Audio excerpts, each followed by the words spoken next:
आप लोगों ने आज जिस गर्मजोशी से स्वागत किया है, ओडा में कई बार आया हूं और हर बार प्रोग्राम यही होता है, मगर आज आपका जोश और उत्साह देखते ही बनता है। आज बात कुछ अलग है। मैं उसके लिए इतनी गर्मजोशी से जो आपने स्वागत किया, जो स्नेह दिया, जो प्यार बरसाया और मुझ जैसे छोटे से कार्यकर्ता को अपना आशीर्वाद देकर मेरा हौसला बढ़ाया, आप सबका दिल से धन्यवाद। सम्मानित बुजुर्गों, नौजवान दोस्तों, मुझे उस सीट पर चुनाव लड़ने का मौका मिल रहा है जिस सीट पर 2009 में पहली बार जनरल कैटेगरी की सीट होने के बाद आपने मेरे पिता डॉक्टर अजय सिंह चौटाला को बड़ी बहुमत से जिताने कर भेजने के लिए। कांग्रेस ने 2013 में गहरा षड्यंत्र रचा, पिताजी को और दादाजी को जेल में जाना पड़ा। उसके बाद मुझे आज भी याद आता है कि ओडा गांव के बहुत से लोग सिरसा में मेरी माताजी से मिलने गए और जाकर नैना सिंह जी को एक ही बात कही कि आपने हौसला नहीं हारना, बल्कि अजय सिंह जी की जगह आप चुनावी मैदान में आओ और आप चिंता मत करो, नॉमिनेशन फाइल कर दो, बाकी काम हम अपने आप देख लेंगे। मुझे वो दिन अच्छी तरह याद है जब आप लोगों ने उस चुनाव की जिम्मेवारी ली। मेरी माताजी ने तो चुनाव लड़ा था, मगर असली मायने में अजय सिंह चौटाला बनकर लड़ाई किसी ने लड़ी थी तो वो आप लोगों ने लड़ी थी। मैं आज भी वो दिन याद करता हूं। उस ऋण को तो मैं शायद चुकता नहीं कर पाऊंगा। हमारा परिवार सदैव इस बात के लिए आपका आभारी रहेगा। आज मुझे आप लोगों के बीच में 2024 के अक्टूबर 5 तारीख को होने वाले चुनाव में कैंडिडेट के तौर पर पार्टी ने उतारा है। ओडा गांव से हमारा 4 पीढ़ी का नाता और रिश्ता है। मेरे को धुंधली सी याददाश्त है, चोई देवीलाल जी की गोद में बैठकर एम्बेसडर गाड़ी में, यहाँ एक सर्किट हाउस था, रेस्ट हाउस था, क्या था मेन रोड पर, तब आते थे हम, बच्चे बच्चे होते थे, तेजाखेड़ा से आए तो रास्ते में वो यहाँ जरूर रुकते थे। तो मुझे आज भी थोड़ा थोड़ा याद है वो यहाँ रुके थे हम, और यानी उनसे आपका रिश्ता था। मेरे दादाजी को बहुत आप लोग पसंद, आपका लगाव रहा चौटाला साहब के साथ, और मेरे पिताजी के साथ भी ओडा गांव के एक एक जो यहाँ के हमारे परिवारजन है उसका बड़ा रिश्ता गहरा रहा अजय सिंह जी के साथ भी। उन्होंने कभी मना नहीं किया किसी काम के लिए। मेरी माताजी को भी सदैव आप लोगों ने अपना माना और उन्हें भी बहुत आप लोगों ने साहस और ताकत दी। आज मुझे अवसर मिला है और मुझे पूरा विश्वास है आपकी ये भीड़ इस बात की गवाही भी दे रही है कि ओडा गांव अपने बेटे दिग्विजय को पूरा पूरा प्यार देगा, आशीर्वाद देगा। जो पगड़ी आपने मेरे सिर पर रखी है, ये मेरे सिर पर जिम्मेवारी की पगड़ी है, ये चौधरी देवीलाल की पगड़ी है, ये हमारे बुजुर्गों के मान सम्मान की पगड़ी है। मैं भी आपको वादा देता हूं, आपको आश्वस्त करता हूं, आपके दिए गए इस भरोसे को आपका ये लाडला बेटा नीचा नहीं होने देगा इस पगड़ी पर। आज सम्मानित बुजुर्गों, नौजवान दोस्तों, मेरा ये लक्ष्य है और मैं इसके लिए संघर्ष करूंगा।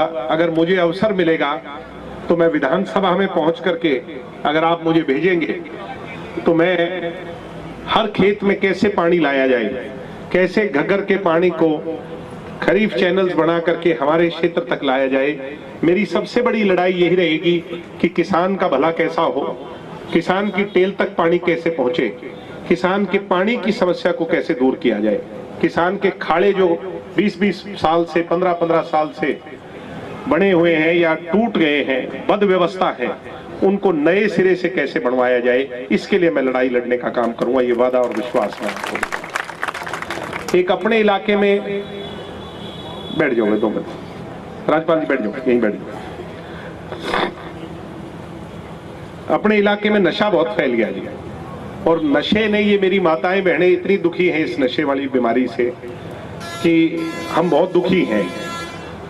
एक खाई गहरी होती जा रही है और उसके खिलाफ एक अयास संस्था हमने खड़ी की थी जिसके माध्यम से हम कुछ काम कर रहे हैं। यानी जो लोग नशा खुद छोड़ना चाहते हैं और जो लोग पुनर्वास चाहते हैं नशे के पश्चात, हम उनकी मदद कर रहे हैं। उनकी 1000 लोग हैं। ओडा के भी लगभग 50-60 मरीज हमारे पास हैं जो नशा खुद छोड़ना चाहते हैं। और उनका इलाज हमने 3 महीने से चला रखा है, लगभग उनमें बहुत से लोगों को फायदा मिल रहा है। मगर अगर आप मेरे कंधे पर एमएलए का तगमा लगा दोगे तो मैं आपको ये विश्वास देता हूं, जो मैं काम कर रहा हूं वो तो मैं करूंगा ही, बढ़ूं ना बढ़ूं वो अलग बात है। मगर अगर मुझे मौका मिलता है विधायक बनकर के जाने का, तो विधानसभा के माध्यम से और उस एमएलए की ताकत से आप लोगों के साथ मिलकर के इस नशे नामक बीमारी को मूल जड़ से उखाड़ने का काम करूंगा। नशा नहीं रहने दूंगा। और कोई पार्टी का हो, चाहे हमारी पार्टी का हो या किसी और पार्टी का हो, मैं ये बात फिर कह रहा हूं, चाहे हमारी पार्टी का हो या किसी भी पार्टी का हो, नशा बेचने वाला, नशा उसको जो है ना वो करने वाला, मैं यहां छोड़ूंगा नहीं एक भी। मैं ये मेरी माताओं बहनों से वादा है कि नशे नाम की चीज अपन उखाड़ने का काम करेंगे। ठीक है, ऐसे ही सबसे जरूरी जो है वो है एजुकेशन। एजुकेशन के लिए चाहे कुछ भी हो, अभी पीछे मैं कंप्यूटर सेंटर में आया था, वो आए हुए हैं क्या आज? इनके कंप्यूटर सेंटर में गए थे अपन, है भूप जी? हाँ, उनने बैठो बैठो, तो उनने मेरे को कहा जी हम तो भूकावाली से कंप्यूटर सेंटर चलाते हैं, कौशल योजना है इनकी, कोई पीएम प्रधानमंत्री की कोई स्किल डेवलपमेंट की, तो उसके अंदर वो चाहिए जी। जो काम असंभव था, मेरी बहनें मुझे मिली उस दिन, काफी सारी लड़कियां थी, उनकी जो मांग थी, मेरा जानकार था उस विभाग के अंदर दिल्ली में, मैंने वो सारी की सारी उनकी मंजूर करा दी और उनके कंप्यूटर्स और सारी डिटेल्स सारी। लाइब्रेरी का क्या रहा भाई? लाइब्रेरी का आपने जगह नहीं दी होगी।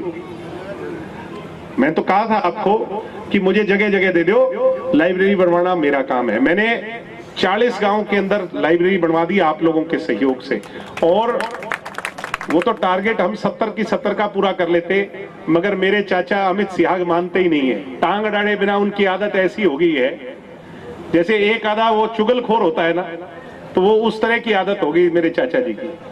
अब वो इलेक्शन कमीशन को मेरी चुगली कर देते हैं कि ये लाइब्रेरी क्यों बांट रहा है। चलो रोक लियो थोड़े बहुत दिन, कितने एक दिन रोकोगे? 5 तक रोक लोगे, 8 तक रोक लोगे, जनता बता रही है भाई आने वाला टाइम किसका है, जनता का फैसला हो सकता है। मैं वादा देता हूं आपको, लाइब्रेरी भी बनेगी, और ओडा में तो अब इनने रुकवाई, मेरी टांग अड़ाई है। मैं आज कह के जा रहा हूं अमित सिहाग जी, देखने आना पड़ेगा, ऐसी इतनी बढ़िया लाइब्रेरी बनवाऊंगा ओडा के अंदर, देखने आना। दूर से दूर कॉलेज बनेंगे, स्कूल बनेंगे, और भगवान ने चाहा एक दिन तो मेडिकल कॉलेज भी बनेगा हमारे डवाली के अंदर, कोई रोक नहीं सकता। पूरे जिले की लड़ाई है, अभी हमारा जिला नहीं है, अभी हमारा पुलिसिया जिला है, ये दुष्यंत जी ने मंजूर कराया। एक मिनट, मेरा गला बहुत खराब है, उसके बाद भी बोल रहा हूं, आप लोग रुक जाओ। पुलिसिया जिला बनाया तो आदित्य चौटाला जी कहते हैं कि मैंने बनवाया, अमित सिहाग कहते हैं मैंने बनवाया। अमित सिहाग जी से कहूंगा, आपके पिताजी 10 साल ओएसडी थे। अगर ये लेटर हेड मुख्यमंत्री का हो ना, इस पे ऊपर मुख्यमंत्री लिखा हो भूपेंद्र हुड्डा का, उस समय, तो उस समय ओएसडी की मोहर लगती थी तो केवी सिंह की लगती थी कि नहीं लगती थी? तो 10 साल में क्यों नहीं बनाया? केवी सिंह जी से पूछना चाहता हूं मैं आज, मेरे दादाजी हैं, उनसे पूछता हूं क्यों नहीं बनाया 10 साल के अंदर? हालात तो तब भी ऐसे थे। और आदित्य चाचा जी से भी पूछना चाहता हूं कि अब तो चलो आप बीजेपी से चले जाओगे, 1-2 दिन की बात है, मगर आपने 5 साल मनोहर लाल खट्टर की पहली सरकार में क्यों नहीं बनवाया भाई? मेरी बात जायज है कि नहीं? तो दुष्यंत आ गया, अब दुष्यंत ने कोई सड़क बनवा दी, मैं बनवाई है सड़क, कोई नहर बनवा दी, क्योंकि दुष्यंत जी उप मुख्यमंत्री थे, यहां आकर के रोज की रोज पत्थर पर फीता नहीं काट सकते थे। सहमत हो कि नहीं आप इस बात से? जो काम तो करवाए दुष्यंत चौटाला, और उसका फायदा लेने की होड़ में ये दोनों लगे रहे, और इनके सिवाय इनके पास कोई काम नहीं। अभी हम कल परसों एक गांव में गए हुए थे, एक तो बोर्ड लगा हुआ है जी आदित्य देवीलाल नींव पत्थर का, चलो जी ठीक है। दूसरा है जी काम शुरू होने का, तीसरा है जी काम खत्म होने का, सड़क बनी नहीं, बोर्ड 3 लगे। तो ये है बोर्ड वाले नेता और अपन है काम वाले लोग, ये जो काम वाले बैठे हैं। आपने मेरे को क्या क्या काम लगाया, 2-3 शेड जिम्मे लगाए कि नहीं? क्या स्टेटस है उनके शेड का और कितने दिन पहले लगाए थे बताओ, आप खुद बता दो। सामान आ गया और चालू है कि नहीं है? चालू है। मेरे इन बच्चों को लाने ले जाने के लिए एक पिटरेडा, मैंने कहा जाके ले लो और सारा काम आपका वो सब हुआ है मानो। और जो जो काम जिम्मे लगाए थे, अभी ये रणदीप जी मेरे को बता रहे थे, गौशाला बड़ा, ठीक है जी। और उसके सिवाय आपकी फिरनी दुष्यंत जी ने बनवाई, धर्मशाला की बात थी, जितने जितने मंदिर का शेड वाला बात जो आप मेरे को लेके गए, और जितने बच्चों को प्राइवेट रोजगार के लिए, मैंने कहा मेरे पास ले आओ, मेरे को बहुत लोग जानते हैं, मैं अपने आप एडजस्ट कराऊंगा, तुम्हें क्या मतलब है मैं कैसे ही कराऊंगा। वो सारे एडजस्ट करवाए कि नहीं करवाए? आपको काम से मतलब है या बोर्ड पे लिखे हुए नाम से मतलब है? तो काम से मतलब है तो फिर आप इन दोनों को आजमा चुके हो। एक मौका मेरे को, अभी तो जब मैं बिना पद के कर रहा हूं, एक मौके मेरे पास पद आ जाएगा तो फिर बल्ले बल्ले हो जाएगी कि नहीं? ढीले ढीले क्यों बोल रहे हो? वो फिर बढ़िया होगा कि नहीं होगा? तो एक मौके मेरे को पूरा ही आजमा लो। आपने इनको 10-10 साल दे दिए, किसी को 5 साल दे दिए, इनके पास कोई बहाना नहीं बचा। अब ये तरह तरह के बहकावे वाली बातें कर रहे हैं। कभी कहते हैं इनेलो वाले की चौटाला साहब चुनाव लड़ेंगे, अखबार से खबर लगी चौटाला साहब और अजय सिंह जी 2029 तक चुनाव नहीं लड़ सकते। मगर मैं मीडिया वालों को कहूंगा मेरी बात रिकॉर्ड कर लेना, अगर चौटाला साहब चुनाव लड़ेंगे तो दिग्विजय चुनाव नहीं लड़ेगा। और हमारा एक एक वो जो है, रुको, हमारा एक एक आदमी फिर चौटाला साहब की मदद करेगा। क्यों नहीं करेगा? हम उनके सारे उन्हीं के बनाए हुए हैं, फिर हम चौटाला साहब की मदद करेंगे। मगर ये सारे के सारे क्यों कर रहे हैं मैं बताऊं? इनके पास, बेचारों के पास कुछ बचा नहीं। अब ये उस वोट बैंक को कैसे रोकें, क्योंकि वो सारे के सारे हर रोज हमारी तरफ शिफ्ट हो रहे हैं। यही बात है कि नहीं है? तो ये बात कह दो कि फिर, और मेरे हिसाब से अगर चौटाला साहब चुनाव लड़ते हैं तो आदित्य को भी नहीं लड़ना चाहिए, और लड़ना है फिर केवी सिंह के लड़के को भी नहीं चाहिए। उनके संघर्ष के सामने हमारी क्या हैसियत है फिर किसी की? आप सहमत हो कि नहीं इस बात से? फिर तो उनको तो, अगर वो चुनाव लड़ेंगे तो किसी पार्टी का कोई कैंडिडेट नहीं आना चाहिए, ये बात मैं कहना चाहता हूं और रिकॉर्ड। और अगर वो नहीं लड़ेंगे तो फिर ये जो कान खजूरी बातें चल रही है ना, खुल के क्यों नहीं बोलते कि 8 तारीख को इनेलो ज्वाइन कर रहा हूं? सहमत हो कि नहीं? जब लड़ाई लड़नी है तो खुल के लड़ाई होनी चाहिए, संघर्ष होना चाहिए, चुनावी संघर्ष तो फिर खुल के होने चाहिए। दबई जवान वाली बातों का क्या संघर्ष है? तो इसलिए आप मेरे से काम ले। और ये कई बार कह देते चुनाव के बाद, मैं कहता हूं चुनाव से पहले ले मेरे से काम ले। इनके इतना डर हो गया, मैं आप मीडिया वालों को बताऊंगा, ये पीछे भी खड़े मीडिया वाले। माखा गांव के अंदर कोई किसान अपने 2 एकड़ की पाइप ले आया बेचारा खुद के पैसों से, तभी पुलिस भेज दी। पुलिस वालों ने पाइप पकड़ ली, उसके पास, बेचारे के पास कोई बिल नहीं था, थाने ले गए, बोला ये दिग्विजय ने भिजवाई है ना। तो इनके ऐसा खौफ हो गया, मैंने क्या कहा कि वो, मैंने कहा भाई गरीब किसान ने खुद के पैसों से पाइप ली है, तुम्हारे को किस बात का वो है? भाई अपने खेत में थे, कोई पाइप डाले। मगर ये अब इतना घबराए हुए हैं, कभी लाइब्रेरी रुकवा देते हैं, कभी खेल का सामान रुकवा देते हैं। मैं युवा साथियों से कहूंगा, अभी तक मेडल आते हैं जींद में, मेडल आते हैं भिवानी में, आप मुझे 5 साल दो, मेडल आएंगे डबवाड़ी के अंदर से। क्योंकि काम ऐसा करेंगे, स्टेडियम ऐसे बनाएंगे, बच्चों को आगे ले जाएंगे।